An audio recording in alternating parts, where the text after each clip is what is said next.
ಮಾಡ್ಕೊಂಡು ಮುಚ್ಚಾಕೊಂಡು ತನ್ನದೇ ಆದಂತ ಒಂದು ದೈವ ಮಾನವ ಅಂತ ಉತ್ತರ ಭಾರತದಲ್ಲಿ ಎಷ್ಟೆಷ್ಟು ದೊಡ್ಡ ಸಾಧುಗಳು ರೇಪ್ ಕೇಸ್ಗಳಲ್ಲಿ ಒಡೆ ಹೋಗ್ಬಿಟ್ರು.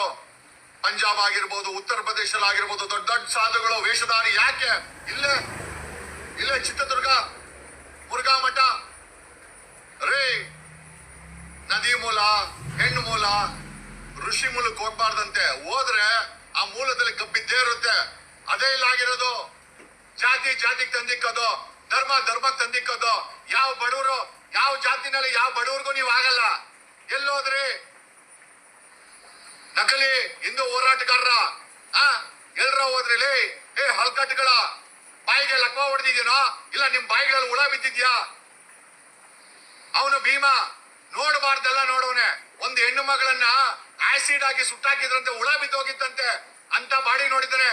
ಒಂದು 12 ವರ್ಷದ ಮಗುನ ಹಿಗ್ಗ ರೇಪ್ ಮಾಡಿದಂತೆ ಅಂತ ಸೀನ್ ನೋಡಿದಾನೆ.